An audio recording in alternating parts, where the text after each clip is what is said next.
Yeah, no music this week again. Hello, welcome to a brand new episode of Dylan Knows. Yeah, I decided I couldn't really find a good song to do this week's show, so I figured I'll just go with this, and you can take a look at my pretty picture of my shirt. So it's pretty good. How are y'all doing out there today? It is Saturday, June 13th. 7 days till yours truly's birthday, when I'll be a whopping 47 years old. And it's been quite a week for me personally, as well as everything else. And one of the stories we're talking about this week is the end of the world could possibly be on my birthday, probably. So we'll cover that as well. So I'm going to just put that off the side, and I'll probably start because I think it's pretty funny. More movie release date shuffle. I might go on a little rant about this. I understand it, but I am a little disturbed about these things. There's some death as usual. Stupid people doing stupid things again. Assquatches, CGI scenes. Seattle has created a police-free zone. Television shows are getting attacked and television and movies, I should say, are getting attacked for their and music for that matter too, about racism and stuff like that. So we're going to deal with that as well. Fortnite has a big week coming up. My kids have a big week coming up. I have a big week coming up. And we got some new stuff coming up. New foods to try. A USA Olympic boxer has a new excuse about why steroids showed up on their drug test. Let's see what else. Amsterdam is getting something pretty interesting that would draw people's attention. Something happened at the South Carolina high school graduation that you have to see to believe. Racist speeches, fiery crashes, killing racehorses. Elon Musk has created a gateway to Mars. Has an alien bird been spotted on Mars? And speaking of Mars, have we actually had a presence on Mars for decades? Well, someone believes we have, and we're going to talk about that as well. Doom Patrol's new season trailer came out. Oh, yeah, we also got excellent, bogus Bill and Ted's Face the Music. Bill and Ted 3 Face the Music reveals their first trailer for their new movie coming out. Well, it's supposed to be this year. The question now is, are they going to shift it? It wasn't part of the date shifting that I'm going to talk about in a few minutes. But it also may go direct to streaming. So we'll see what happens about that. But the first trailer is out, and we can discuss that as well. And ideas for sex during quarantine. So we've got some interesting stuff to go over. I mean, this is episode 352, CGI Assquatch sex scenes. That ought to draw people here, shouldn't it? All righty then. So let's talk about that big story, which I literally just saw from my friend Aaron. An alternate reading of the Mayan calendar suggests the end of the world is next week. I've been saying for the last few months that there are signs that the Armageddon is coming. So, hey, maybe there's going to be some to do about this. But remember the Mayan, how you do that? The world was going to end on December 21st, 2012, and then it didn't. Well, here's something that a scientist discovered this week. Following the Julian calendar, we are technically in 2012. The number of days lost in a year due to the shift into Gregorian calendar is 11 days. For 268 years using the Gregorian calendar, 1752 to 2020, times 11 days equals 2,948 days. 2,948 days with 365 days per year equals 8 years. And that's it. if Tagalogans is correct, adding up all the missed days, and the Mayan doomsday date is this week. Which I kind of find odd. Wouldn't it be December 21st, 2020? But in this case, it could be, it doesn't really say here, but this year, due to leap year, the summer solstice is on my birthday. So June 20th, and solstices seem to be the time when these events are supposed to happen. So is it going to be what they said this week, the 21st, which is Father's Day, is technically next week, not this week. So this upcoming week. So because it goes Sunday to Saturday. So if that's what they're saying, it looks like that Armageddon will be on my birthday. Well, considering that asshole in the White House is let's cover this then real quick. The asshole in the White House who believes that COVID-19 is a hoax is holding his hate rallies. He's getting back to his hate rallies in Tulsa, Oklahoma. Now, the original date was June 19th, which is Juneteenth, which is the day that the slaves were freed due to the constitutional amendment, number 15, I believe. It's either 14, maybe 14. And but the problem with that is Tulsa had a huge massacre of slaves around that time. So we know him being a racist piece of shit that he is, that he's going to, he did that deliberately, but the outcry was so much that he actually shifted to my birthday. So his hate rally will now be on June 20th in Tulsa, Oklahoma. So yay. But the other thing about that is that at his hate rallies, he's saying how COVID-19 is a hoax, and everyone and all of his, his sheep and his flock and his morons are following him. They are saying that it's a fake, it's a hoax as well. So they're like, you don't have to wear masks and stuff like that, but they do have to sign a waiver saying if you do catch the disease, you can't sue us. So that doesn't make much sense. And because of my political diatribing, I've lost my 2 viewers I had. May as well just hit all these real quick. And they came back. So maybe I won't hit them real quick. Well, may as well, because that's the big news of the day. Minnesota is disbanding their department. Defunding, it does not mean that they are getting rid of the police. It means they are cutting the budget to the police, as everyone has been cutting budgets to school systems and soldiers and stuff like that. So it's not, we're not getting rid of it, but it's stuff that goes on all the time. But they are turning defund into making it seem like that they're getting rid of the police, which is not the case if you know the difference between defund and disbanding, which a lot of people don't. So we'll just go with that. But Minnesota will be defunding the police department after what happened there 2 weeks ago.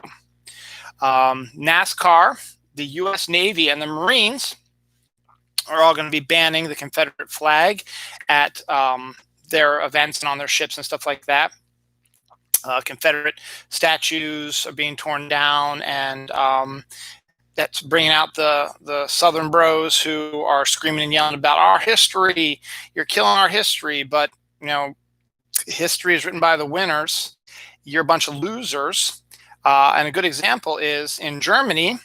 After World War II, they tore down everything that had to do with Nazism, and it is illegal to mention Nazism in there as well. So I'm just going to after World War II, they tore down everything that had to do with Nazism, and it is illegal to mention Nazism in there as well. So I'm just going to get my political stuff off my chest because it was a big thing this week and will be a big thing for the upcoming week. So let me just get this out of the way, and then we'll talk more about all the crazy stuff that's going on.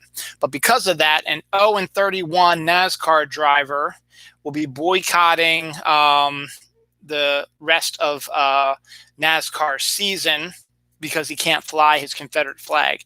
He's 0-31, has never won a race, has never placed, has never gotten a good pole position, and even NASCAR's official Twitter blasted him as well. So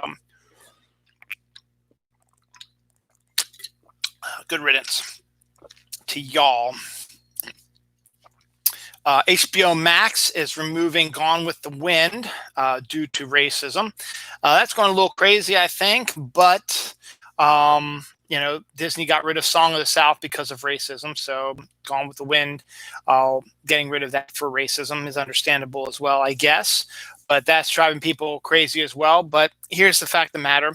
Despite what everybody says, and this might be an unpopular opinion, Gone with the Wind is not a good movie. And that's my own personal opinion. Now, the theater and the film lovers and the film artistes and stuff like that, they'll come down on me hard, same way that, Pulp Fiction is way overrated. That's another one of my hot takes. But honestly, in 2001 is overrated as well, as is Stanley Kubrick and his movies. So that's my hot takes on that stuff. But in this case, Gone with the Wind it's not a good movie, and I'm sorry. It's just my belief on it. As I said, many Confederate statues, Christopher Columbus statues, are being removed and getting torn down. Good on that. I've had that discussion a couple years ago when we had this whole issue come up again last time. Cops, the TV show, has been canceled due to the protests showing cops being brutal, attacking a-holes, and it's also being pulled from syndication as well. I know the whole thing is not all cops are bad, but if the good cops aren't checking the bad cops, then they're just as bad as the bad cops. So we'll see what happens. The New York Police Union leader whines about being attacked like they have attacked black people and people of color. So, hypocrisy runs deep in them as well. The asshole in charge demands CNN apologize for a poll that they posted showing that Joe Biden will beat him in the election. Now, that's just being a little whiny little poopy pants baby bitch. If you have such snowflake tendencies, why did you become president, you dumb fuck? Asshole also is blaming flights from Mexico for the spike of COVID-19 that has occurred in southern states that, oh my God, opened way too early. And just, before they had control of things and stuff like that, and faked, the rate of the infections. So, of course, it's the same old song and dance. He's getting really desperate. He's grasping at straws. So he's reaching out into his bag of tricks and going back to Mexican racism, which is a bunch of bullshit as well. Phew, I got a lot of these. The Seattle Police Department in one borough decided that they were going to abandon their police department, hoping that the protesters would go in and torch it and to kill, shoot, stuff like that. Because, hey, look, they burned down our building. Well, that backfired on them because what ended up happening was the Seattle people basically cornered off the area where the police station is and have turned it into a art zone, a police-free zone filled with art, music, food trucks, no crime. It's a pleasant thing, and it is entirely backfired on the police, thinking that things would fall apart without them. This actually has been is proven fact. It's not just me spouting off things. If you, go to Seattle, check it out for yourself. You don't believe me. The Dukes of Hazzard may be removed from Amazon due to the Confederate flag on the General Lee. Again, doesn't bother me as much, but it doesn't. I'm not the person that's going to be affected by this. All right, I think they get all my political stuff off my chest. There's a couple other ones. I'll get to them later, though, because I have a lot of other stuff. As I was talking about the southern states who have seen a spike in their COVID-19 cases, actually is showing how not to open up the state. One state that is showing how to open up the state is, I'm proud to say, my state of Maryland. We've been going over it. The governor, who I have disagreements with, for his handling of this case, the pandemic in general. He's actually done a above board job, and the fact that he's able to get all those tests from South Korea has caused this good reopening for Maryland, because our cases are consistently dropping and have been for about a month now. So we are in the downslope of it. So we've leveled off the curve and it's going downhill. So there's a 3-phase plan that, funnily enough, the CDC and the White House agreed to. And then that asshole in the White House is like, no, we're not going to do that. We're just going to open up everything because the economy's tanking. I need something to save my career, which is not going to happen, hopefully. So you're just going to have to go back and cheat like you did last time. Anyway, but Maryland, they followed it to the letter. When they did their 14 weeks of seeing how the numbers were dropping, and they were dropping steadily, not great, but steadily enough. They said, okay, it's time to ease up some of the stuff. So let's enter phase 1. They eased up some things, like you could do pickup and it's been so long since they did that, but they did a whole bunch of stuff that, I guess some stores were, non-essential stores were allowed to open up as well, but keep the minimum of people in there. So they have that. And then as they checked the next week, the numbers had continued to go downhill again. So they continued with phase 1 and, added some more stuff that can be opened up and outdoor activities and stuff like that. And then I think they finalized the next week after that, they finalized phase 1. And then last week, they started on phase 2, where a lot more stuff is opening up. And then this week, they are extending phase 2 again because numbers still are going down at an exponential rate. So it's showing that they're doing a pretty good job of handling this. So what does that mean for us? Well, it means right now is where we are right now. You may now go into restaurants to eat at a 50% capacity. Now, you used to only be able to eat outside. Now you can eat inside as well, but you still got to keep your social distancing and still got to wear masks when you're not eating, obviously. And you can go inside, but you can also go outside as well if you want. So that's still going to be available too. Because, entering summer, more people are going to be wanting to go outside to eat anyway because the temperature is going to be fine. It's good, and it's more fun to be outside eating during the summer-ish when it's not really, really cold or rainy or disgusting out. So you got that. What else is there? Where's my phase 2 stuff? Summer stuff can open up, like pools can now open up for more capacity, amusement parks, camps, outdoor sports.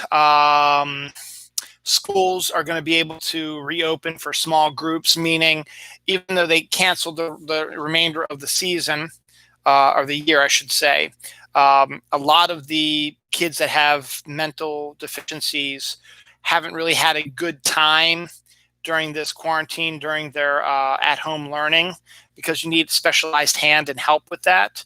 So now what they might do is they bring groups of these kids back to the schools. They'll be able to do that now under the phase 2 part to get better prepared for the upcoming school season, and also get better prepared for the upcoming school season. And also, if you think that there are certain students that need to come in for summer school or whatever, you'll be able to do that as well. So we'll see about that. They also mentioned that next week, or I should say rather this upcoming week, June 19th, which is next Friday, or upcoming Friday, they will be opening gyms, malls, and others. So more and more things are opening up as the numbers continue to go down. Now, obviously, they're going to keep keeping a track on it, and he actually does have a infectious disease group on it, which are monitoring these things and know how to talk about it. So that's how they're making these determinations about what's opening and what's not opening. So things are going to continue. And phase 2 is a pretty big part. So it might take most of the summer to get all of phase 2 done. Phase 3 is supposed to start early fall, maybe as early as September, depending on how things go, which would probably mean stay at home is no longer in effect. Face masks will not have to be worn. Social distancing probably can be lessened as well as we get back to normal. So we'll keep an eye out on that, but that is what is going on right now. Speaking of that, Hershey Park, which is a local amusement park around here, will be opening on July 3rd, following in the footsteps of Disney, opening in mid-July. And then the Maryland State Fair, which is our big end of summer event at the end of August is still on schedule now. It has not been canceled. It has not been, moved to another time. It will still run on its allotted basis, which is usually around like my son's birthday, around the 25th of August through Labor Day. And then kids go back to school after that. So that the Maryland State Fair is, as of now, still on. So good on that as well.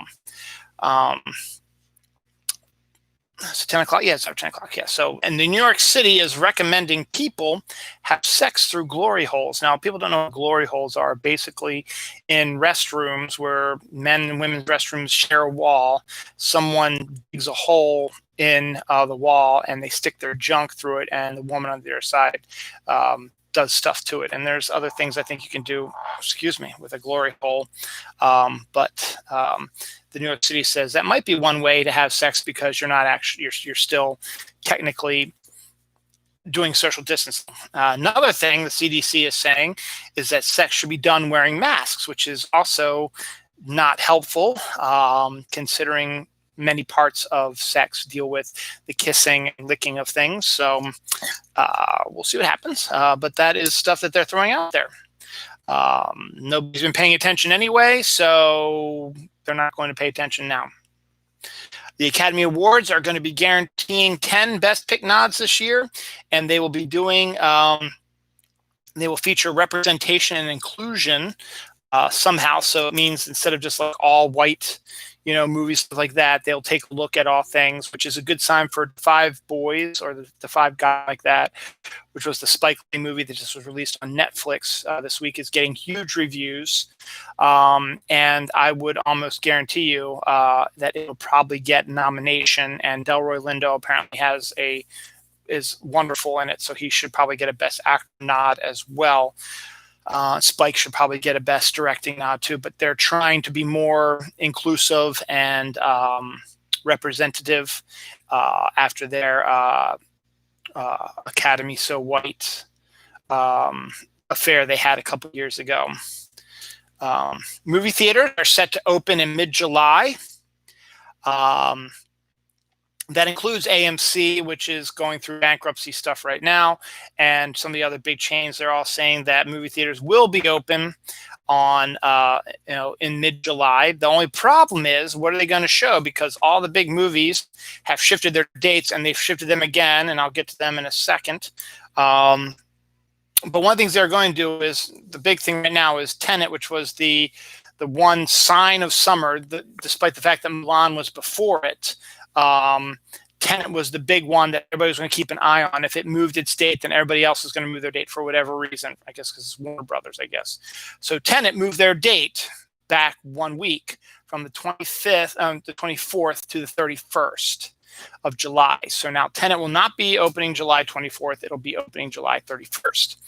That in turn caused Wonder Woman 1984, which was scheduled to open sometime in August, to now shift to October 3rd, which I think is ridiculous. I'll tell you why in a few minutes. We also get Bios, which is Tom Hanks' sci-fi film, has been shifted from November of this year to April 16th, 2021.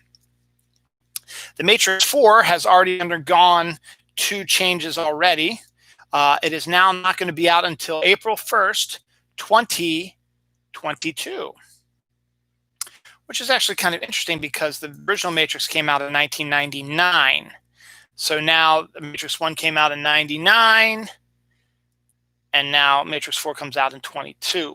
But still, that's a whole 2 years away, long ways away. I guess in that case, even though they've already filmed about half the movie, they haven't restarted filming yet, but when they restart filming, they can restart the filming, but the special effects are probably going to take a lot longer. So if they've only done about half the film and they start filming, say, in July, they will probably finish by, the fall of 2020, and then they would have to work on the special effects, which could be as much as a year, because special effects, the Matrix had incredible special effects, so it makes a lot of sense that it might be moving to 2022, but still kind of kind of rough, but hey, it happens.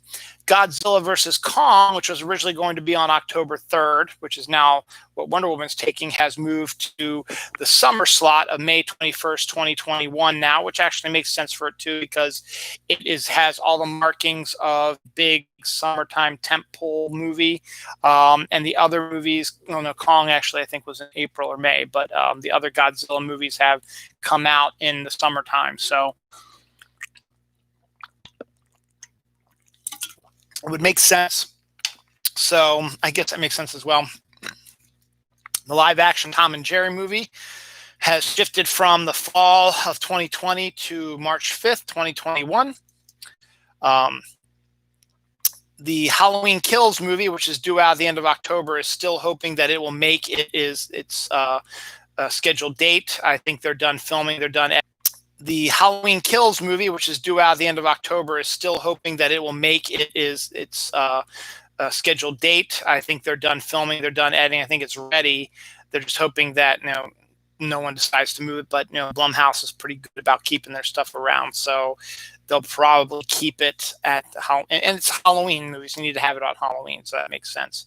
Which is disappointing because actually also it wasn't Kong and Godzilla that was going to be on October 3rd. It was going to be Robert Zemeckis' version of the Witch. I'm sorry, that lost their October 9th date. It would be the 4th then, not the 9th. Well, it doesn't matter. But Robert Zemeckis' version of the Witches, which I was actually dying to see Anne Hathaway as the Grand High Witch, actually makes a lot of sense and could be really cool. And just have Robert Zemeckis behind it. I love the original one as well. Has lost its October 9th, 2020 date and has not been scheduled yet for when it's coming back. It's a movie that needs to be seen at Halloween. So if you have to delay it to Halloween 2021, do so. But worst case, air it during the summer of 2020.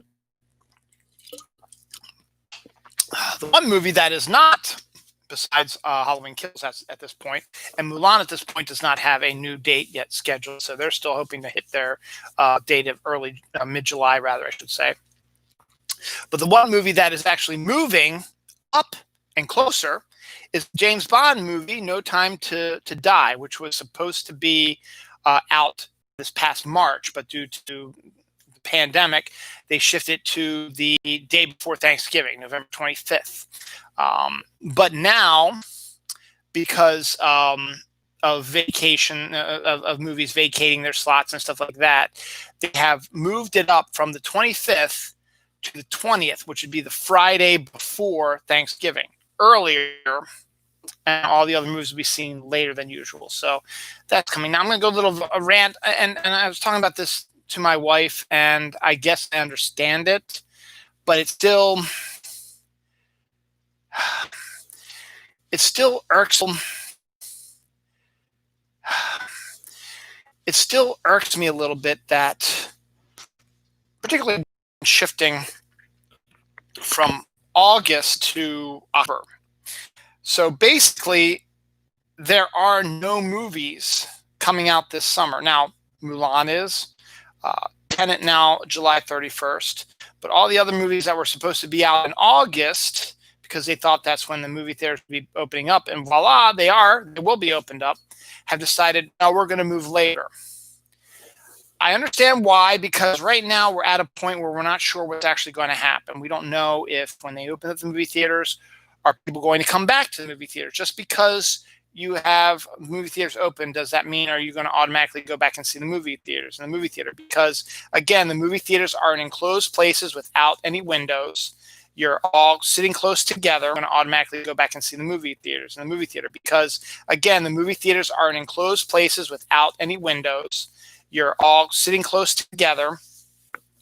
Granted, they'll probably be putting 6-foot distancing, maybe, meaning you'll probably have to sit. They'll probably have to cut the number of seats in each theater in half by cutting out half of them or taping over half of them, saying you cannot sit here.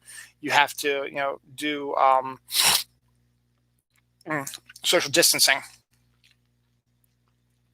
So they don't know if people are going to come back if, when movie theaters do open. Now, drive-in theaters are a different story, because drive-in theaters, you're outside, you're in your own car, you're not interacting with other people except for people in your family. You're far enough apart, and you're watching movies outside.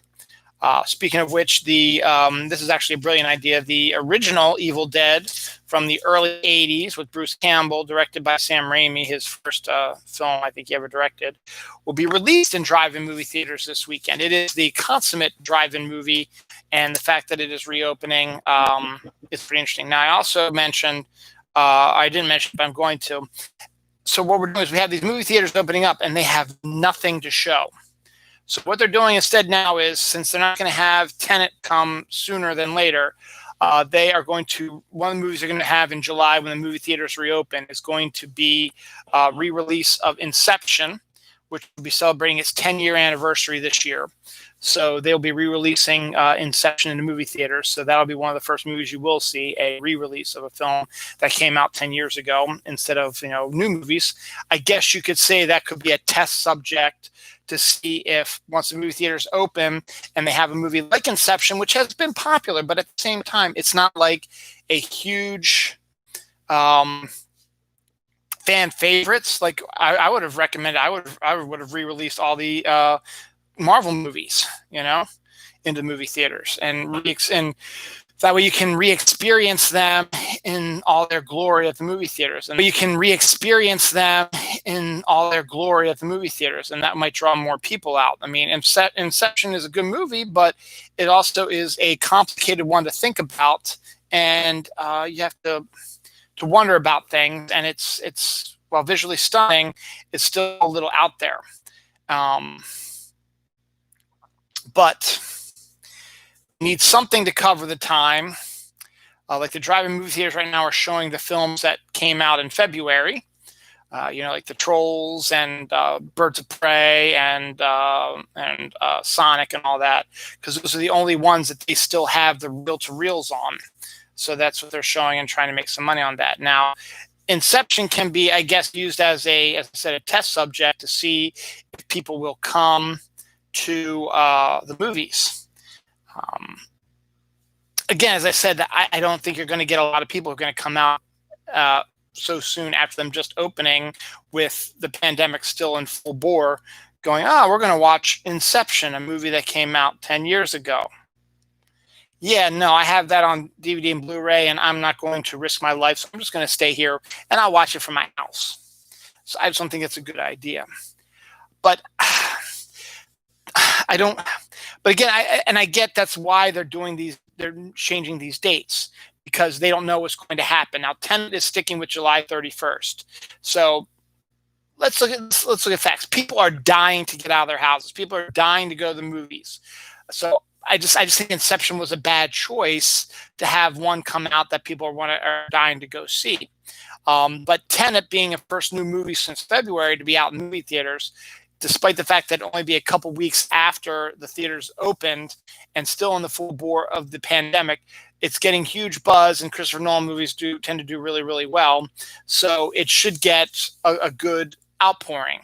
So I understand you're worried about the fact is, but what if it doesn't? What if people decide they're going to wait till it goes on to streaming, because that's what they've been used to, that it's not the type of movie that you need to see in movie theaters, that you can wait until it comes out on streaming or Blu-ray or whatever.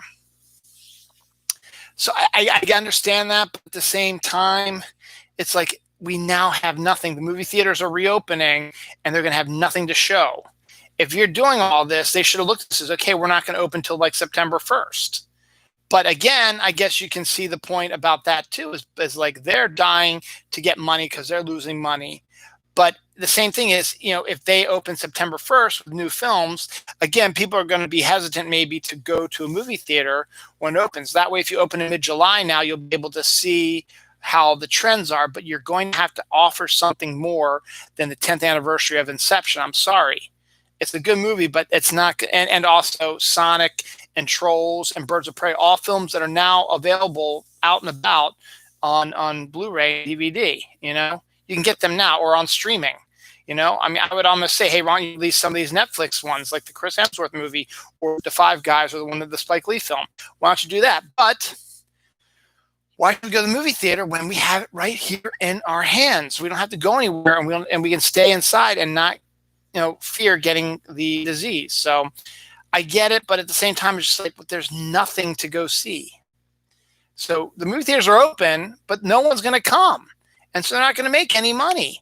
So they may as well just stay closed. But at the same time, they want to see the trends to see how it's going to go. But they're not going to be able to tell the trends because they're not going to have any new movies.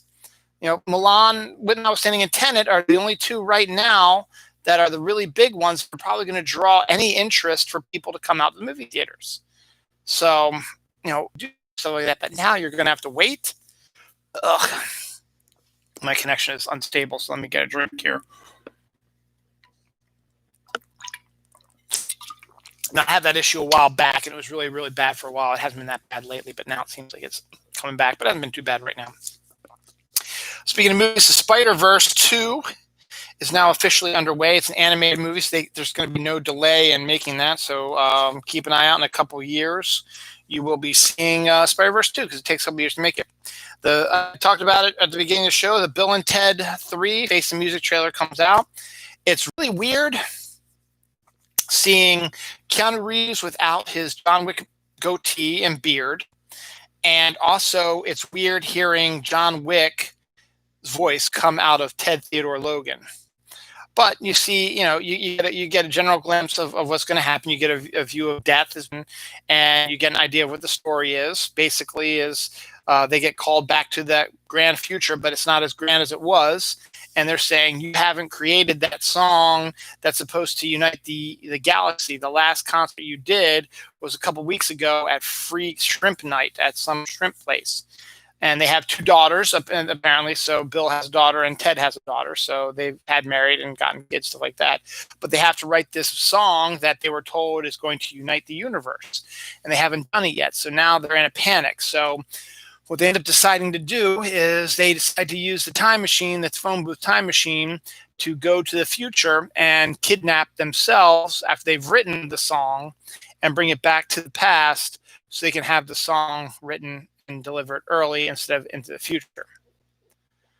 So it had some funny lines in it, but it was just so off-putting hearing John Wick's voice come out of a beardless Keanu Reeves, which is weird because Keanu used to be beardless all the time. He was beardless in The Matrix. He was beardless in The Replacements.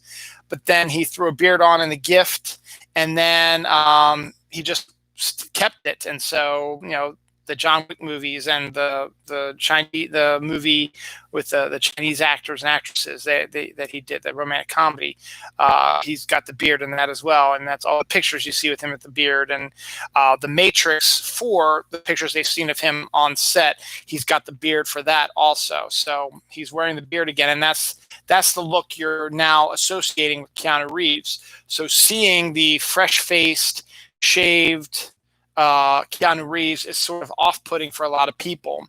And to me, it was more along the lines of the voice of John Wick coming out of Theodore Logan making jokes. It just didn't seem right, if you know what I mean. So, got that out of my chest.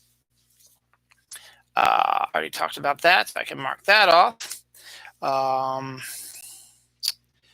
But the other big thing that was announced this week was the PS5. PlayStation 5 was announced this week, as well as a number of key games. The only thing that wasn't announced was when PS5 will be available and how much it's going to cost. Now, a lot of people are postulating that we'll probably see PS5 in the fall at around the range of about a $300 to $400 range, maybe even as high as $500.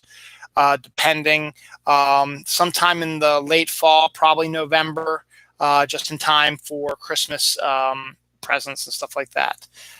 It's probably going to be the hot ticket item this year for Christmas because they also announced a number of games, including a Spider-Man Miles Morales game, a Resident Evil sequel called Resident Evil Village, Hitman 3, Horizon Zero Division, which I don't know what that's about.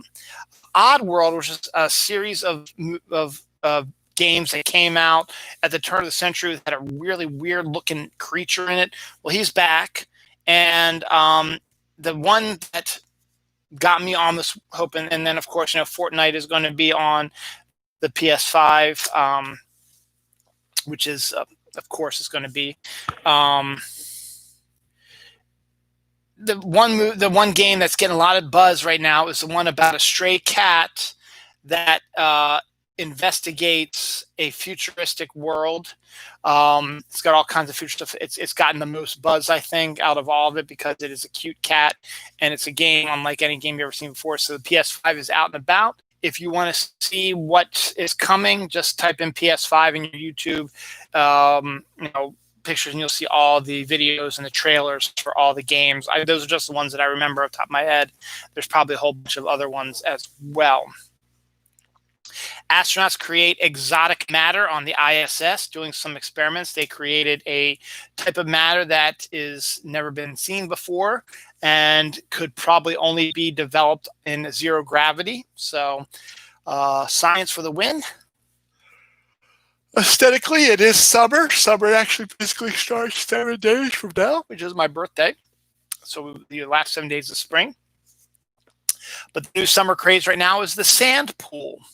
It is a backyard pool that instead of it being in the typical concrete square that you're used to, or circle in a lot of cases, it is actually sort of like a little, a gully sort of thing. Like it's got sand around it and it's got the water in it so that it looks like you're swimming at the ocean, even though it's in a pool, but it's surrounded by regular sand. So it feels like you're in the ocean, even though you're only in a pool. So sand pools are a new thing now.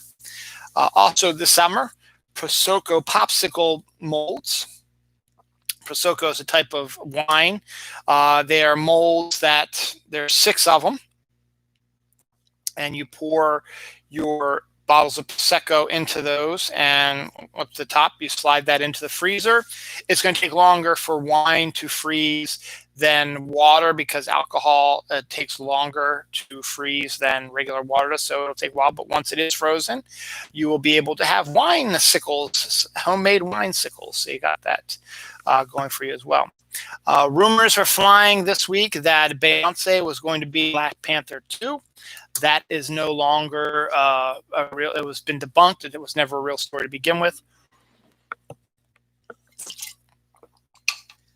So move on. Dinosaurs, that show from the 90s that was a Jim Henson combination of like Muppets and live action giant puppet type things, is coming to Disney Plus this fall. It also has the most depressing series finale where the dinosaurs are awaiting their extinction due to a new ice age. So it's kind of depressing, actually. A model claims she can't find a boyfriend because her breasts are too big. That's a lot of hooey, man. Breasts are like majority of what people love in women. Butts also as well, but I'm a breast man myself, and so who's huge breasts, I give you small breasts, doesn't matter, just give me your breasts, let me see them and touch them and play with them and do other stuff to them.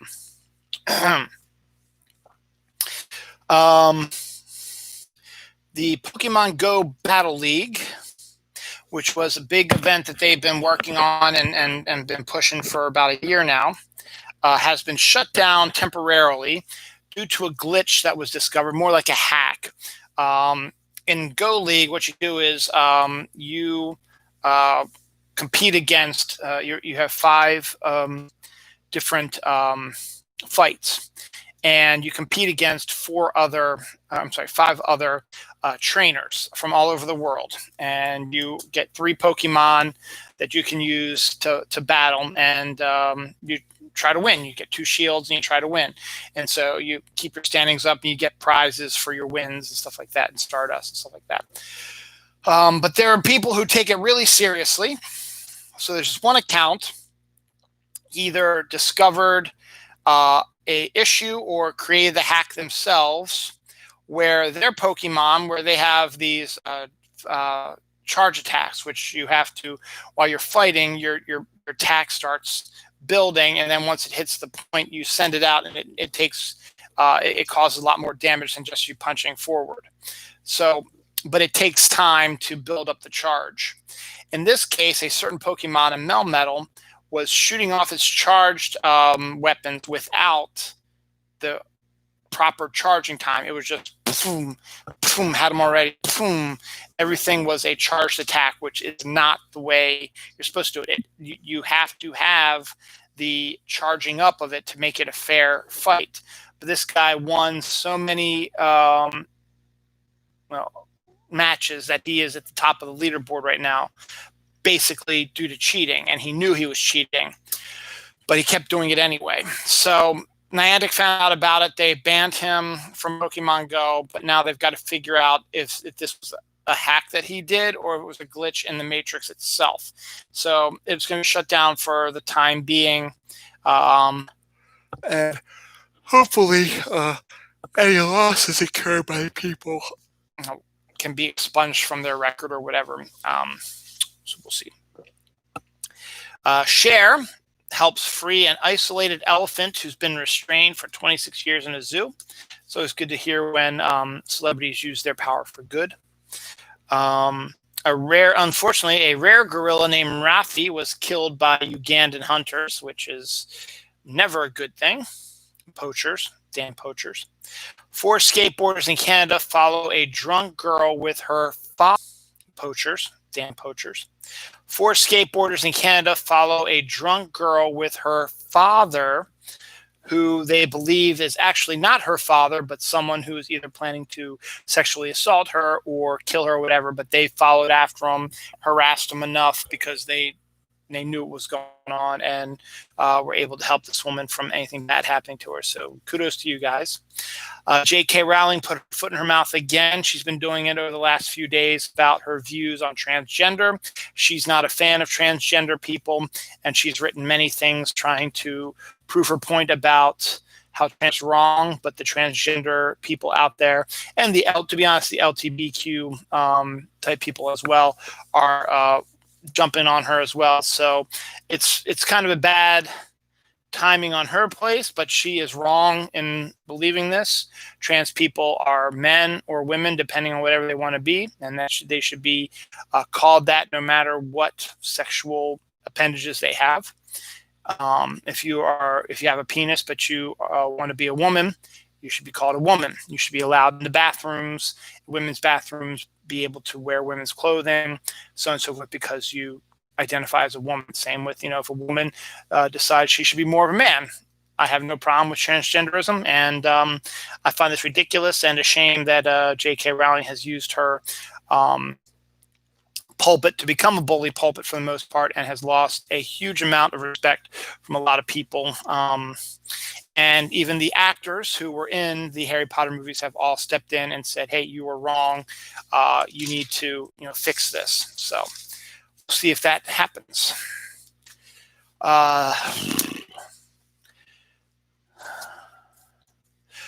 Apparently some sort of artist or something by the name of Forrest Fenn had created a treasure hunt. He claims to have buried a chest full of gold coins, diamonds, emeralds, all kinds of stuff somewhere in the Rocky Mountains, and has given some clues about where you can find it, where the treasure could be. He claims that the treasure probably would be worth somewhere in the upward range of the $1 million range, if not more, because he started this about 10 years ago. So with inflation, it might even be more than that right now. But apparently this week, someone actually found the treasure chest. They dug it up, they took pictures of it, showed it around, and declared where they found it. And Forrest Fenn is right. Yep, they found it. They decoded the clues, and they are welcome to it. So good job, people who kept going and working, and you hit your dream, and now you're a millionaire.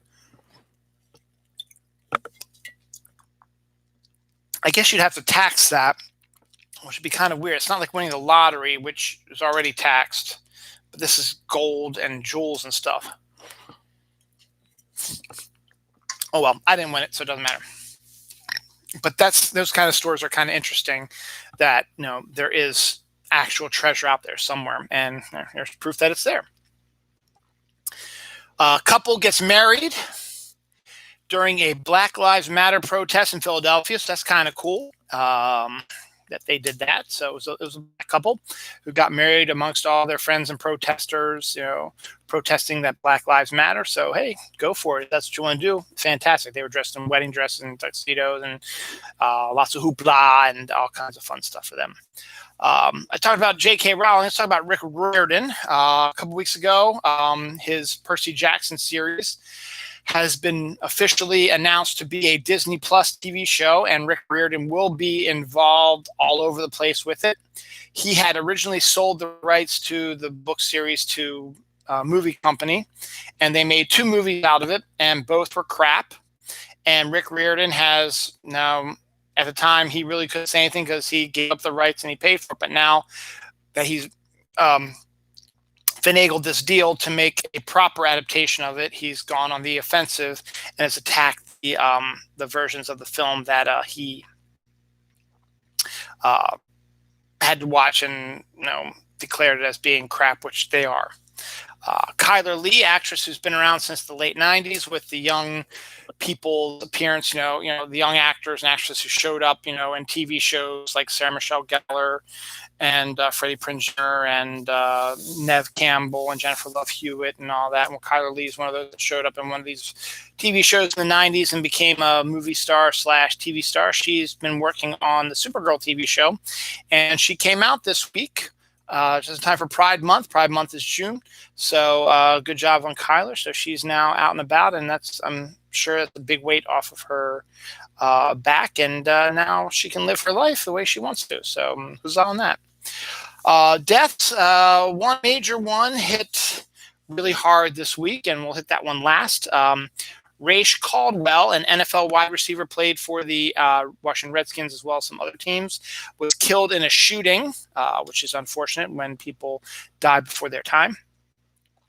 Bonnie Pointer, the Pointer sisters, passed away at the age of 69 this week as well. Mr. Wrestling, the NWA legend, was dead at the age of 85. Wow. Back when he must have been active back when wrestling was huge, back 40 some years ago. Joz Waters was a writer for the TV shows This Is Us and the movie What Women Want. Unfortunately, she died at the age of 39 due to suicide.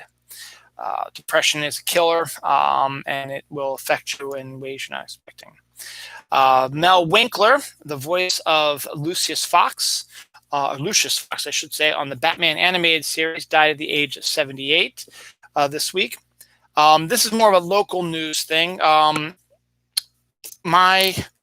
grew up, and my mom still lives in the house that I grew up in, which is a hop, skip, and a jump from one of the major channels here in Baltimore. It's Channel 2, which is the ABC affiliate. It is also the only network that is in the county. Both Channel 11 and Channel 13 are on Television Hill down in the middle of the city near Druid Hill Park off of 83.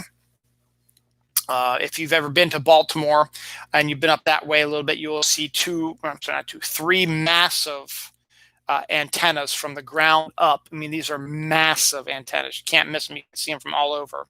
That's the Television Hill. That's where television, Channel 45, which is Fox, is also on Television Hill as well. And the radio station, stuff like that. So they need that extra power of those antennas. But Channel 2 was in the county, and as I said, it was a hop, skip, and a jump from my house. It's still there also. Anyway, they had a show when I was a kid in the 70s called Romper Room. Basically, it was done live at the Channel 2 network, and local children could go and be a part of the show every day or every week or something like that. And it was like a Mr. Rogers type of show, but with a woman instead. And she would always start off the show by looking in the magic mirror at the camera. It says, I see Stephanie, and I see Ariel, and I see Alyssa, and I see Beth, and I see Tommy, and I see Noah, and I see Deacon, and I see all these people. And so they see all these people. And then the kids do activities and stuff like that. But it was done live at Channel 2 and was a huge hit in the early morning for kids. And also you were able to, sign your kid's up name, and you can have the Romper Room teacher or whatever, she can say your kid's name also. I think my name got said once or twice. But the big news is my sister actually got to be on an episode of Romper Room. We were right down the street from it. I guess you just go and line up, and I don't know if they audition you or whatever, but they bring you in, you do stuff. So she was actually on Romper Room, which is really cool. The reason why I know this is because there's a picture in our old photo albums from the 60s and 70s that has a picture of my sister with, I would assume, this woman. The first Romper Room teacher, Nancy Claster, died at the age of 82 this week. So I would assume that was her. I kind of remember the caption being Stacy with Miss Nancy or something like that. So that hits a little bit closer to home. But the big one this week is for us comic book geeks out there, and comic book professionals for that matter too. The legend Denny O'Neil has passed away at the age of 81. Now, Denny O'Neil was a writer and became a powerful editor at both Marvel and DC, and was a writer for both Marvel and DC. He was always good about bringing social commentary into his comics. His first claim to fame was in the late 1960s. We had the campy, goofy, silly Batman TV series, with wham, bam, pow, holy rusted metal, Batman, and adventures where Batman has a huge bomb with a fuse ring around and trying to find a place to explode it, but then everywhere he tries to throw it, there's like nuns or dogs or cars or people, and he has to throw it someplace else. And the Bat-2C, stuff like that. It was a goofy, but it made Batman in the comics in the 1960s become ridiculous, because that's what people were expecting. They were expecting the goofy, silly Batman in the comics, and they pretty much for the most part, they gave him that because Batman at that time was not a huge seller, despite the fact that they had a TV show.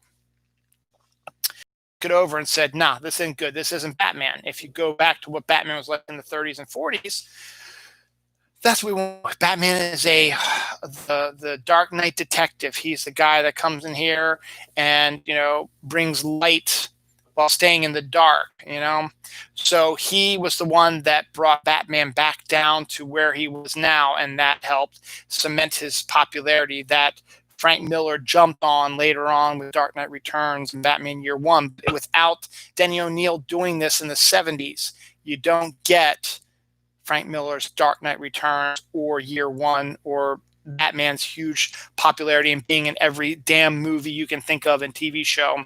You can think of being one of the heavy hitters. So without Denny O'Neil, you couldn't do that. That was just the first thing he did. The biggest one that everyone is always going to remember him for is during the 1970s, during that period where there was lots of social disorder and social issues going on. He brought that to comics with his run on the Green Lantern, Green Arrow comic with Neil Adams, which he brought, every episode was, or every issue, I should say, was some sort of social commentary. Drugs, racism, the war in Vietnam, stuff like that.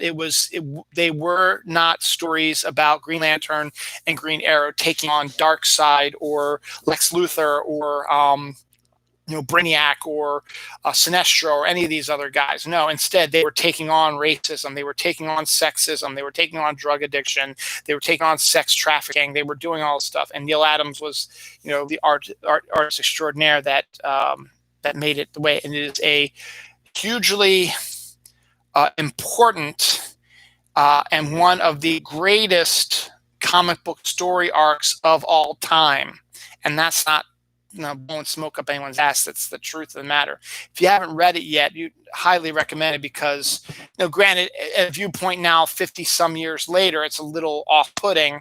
40 to 50 years later, it's a little off-putting because it's a little more in your face, but in the 1970s, it was exactly what was needed in comics. And at the same time, my personal comic book history was, I did not start, I was not born until 73, obviously, so I'm turning 47 on 1 week from today. But I was born in 73, but I didn't really get into comics until like the early 80s. My dad gave me his collection. He had been collecting only Spider-Man. So he gave me his collection, and I read all the Spider-Mans, and I love Spider-Man. Spider-Man was my favorite character. So when I got my own money, I would go to, can't even do this anymore, to the local news center, which was the name of the store, the news center. It was a newsstand, something we don't have anymore. It was a place that had magazines and birthday cards and bubble gum and magazines and newspapers and lottery and just all kinds of baubles and just it's food and drink, and it's just an all for one thing, like an old school newsstand. And they had comics because it was actually at that time was the only place you could really get comics. Now the direct market was just starting to slowly build up, and we basically here in Maryland with Jeppy's Comic World, but at that time I wasn't I wasn't not adverse, but I wasn't into that. I didn't know about that till way later down the line about the direct market. So I would always go to the newsstand every week because comics came out every week to see what was new at the comic stand. And you'll hear other people tell these stories. They had them at grocery stores and stuff like that. But I always went to the news center because they were the only one that really had the comics. I went to the Giant, which is a couple of doors down. They didn't really have too many of them. So McCrory's had some, which was across the street. And Rite Aid had some, which is also across the street. But not as much as the news center. So the news center had everything. So I would go and I'd buy everything that had Spider-Man on it. Peter Parker, Spectacular Spider-Man, Amazing Spider-Man, Marvel Team Up, and then if he was in any other Marvel Tales, which were reprints of the older Spider-Man stuff, if he was in Avengers or on the cover of the Avengers or Fantastic Four or X-Men or any of those, I would buy that issue just because Spider-Man was in it. Now, as I got older, I started reading those comics as well, and then I started not only still collecting Spider-Man, but I was like, you know what? I like the Avengers. Even though Spider-Man's not in it, I'll buy. Now, as I got older, I started reading those comics as well, and then I started not only still collecting Spider-Man, but I was like, you know what? I like the Avengers. Even though Spider-Man's not in it, I'll buy the Avengers. Or I like the Fantastic Four because John Byrne was on it, so I like that. Or the X-Men because Chris Claremont was killing it with Wolverine and Storm and Cyclops and all those, and Nightcrawler, and I got that, and Kitty Pryde, and I brought that in, and I took that in hand. So, and I became a Marvel guy, and then in 85, 86, after Marv Wolfman and George Perez did, and I think Jerry Ordway was the inker, did Crisis on Infinite Earths, which was going to reboot the entire DC universe, because to me, DC was always, I could not get into it because it was much older than Marvel was. So, 86 was when it really came to head. After the crisis was over, that's when they redid everything. They did John Byrne on Spider-Man, which I'm not Spider-Man, Superman, which John Byrne was my favorite artist writers at the time. So I went out and I bought that, and he had Action Comics, and then I bought Adventures of Superman, and I didn't really like it as much because John Byrne wasn't working on it, but it was still connected to that. And then I bought, believe it or not, I bought Batman Year One, which was Frank Miller. So I have all those issues as well, and started following Batman. And I like that. And then, Justice League was big at that time with James DeMatteis and Keith Giffen's Bwahaha Justice League team with Booster Gold and Blue Beetle and Black Canary and stuff like that. And then it got into, I just had it in my head. Flash was another one where Wally West was now the new Flash since Barry Allen Flash died in Crisis. So now we had a new Wally West Flash, and then I picked up on Green Lantern. So all these books that had started over again, Wonder Woman, George Perez's Wonder Woman, I picked it up. So I became a DC person. Now at that time also, DC had bought the Charlton Heroes, which was the ones that were The Question and Nightshade, Peacemaker, and I'm probably forgetting a whole bunch of them. Captain Atom and Major Force and stuff like that. So it was all these types of characters. So they had bought the rights to that, so they were rebooting those as new series. And one of those that I bought was The Question, which was written by Denny O'Neil with art by Denny Cohen, and I think Bill Sienkiewicz did the inks on it as well as some covers. So Denny O'Neil, again, was a big writer for me when it came to The Question, because I thought his question was great. I read some of his Batman stuff, and then as I started I came to The Question because I thought his question was great. I read some of his Batman stuff, and then as I started getting older and I started getting more involved in the comic book world and going to conventions in the direct market, I was able to go back and I was able to read the Denny O'Neil Batmans and the Green Lantern and Green Arrow sagas and stuff like that. And I have those books back there. And it might be about time for a reread because I haven't reread them in a while. So that's how that spiraled. So Denny O'Neil's death is hitting everybody really hard this week. Rest in peace, my man, and everyone else who passed away this week. Dude had a phone charger removed from his bladder after shoving it up his wang, his dick, or whatever you want to call it, so to get it removed. Moron. Batman, I was talking about how in the 1960s we had that Batman TV show that was goofy camp, and now we have all these new Batman movies coming out. Oh, the Snyder Cut. So Ben Affleck's Batman is back, and he's going to want to make a new movie with him. And then we've got Robert Pattinson's Batman coming up, and then we got all this stuff, and Harley Quinn's going to get her, and then a new Joker, blah blah blah. And then you're just like, oh God, please, stop. And then someone just said, well, everybody seems to love Batman, and there's so many stories out there. Just make a damn Batman TV show. And I guess you can put it on HBO Max, I guess, because that's the DC channel now, where Disney Plus is the Marvel channel. So someone had an idea to do that, and I think, that might actually not be a bad idea. There's a lot of stories you could probably do, like The Long Halloween would be one that would probably be best served as a TV series and not a movie where everything is compressed. You need to let it breathe a little bit. There are tons of other story arcs you could do and stuff like that, and you can do more things on a TV show than you can on a movie. So that's a good idea. So if you're out there thinking about that, that might be a good idea for you guys to think about. So there's a new beetle species that's named after the musicians, the Beatles. So, hey, I'm surprised that it took as long as it did. I thought they already had a species named after them, but apparently they haven't, since this one is a new one right now. The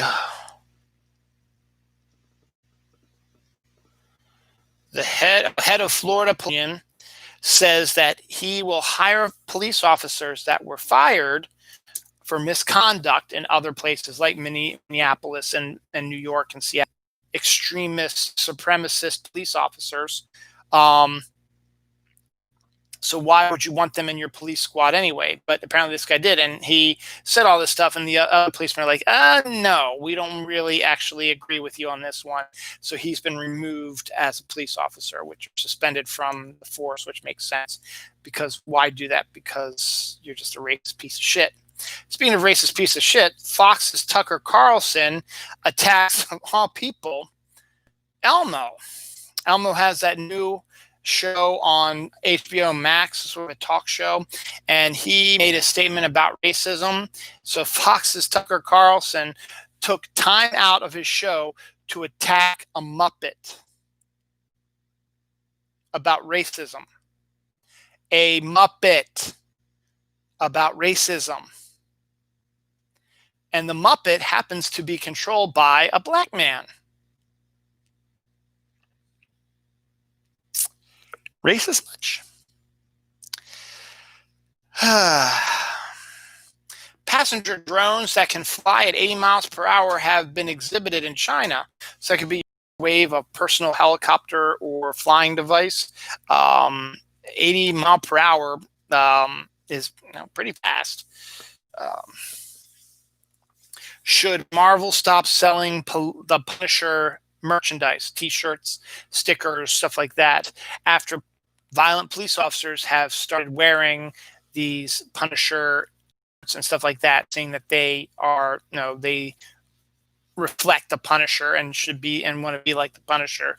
But in all actuality, there has been Punisher stories where he took on police and said, that's not what you do. I kill people. You're supposed to protect and not kill. So should Marvel do that? That's the debate that's going on right now. We'll find out for sure. Lost mountain pass in Norway was discovered this week. And on this pass, this mountain pass, was Viking artifacts. So now you've got a whole bunch of new Viking artifacts that you can investigate and look at and put in museums now. And get a better general idea of what it was like during the Viking Age, which reminds me of general idea of what it was like during the Viking Age, which reminds me of my birthday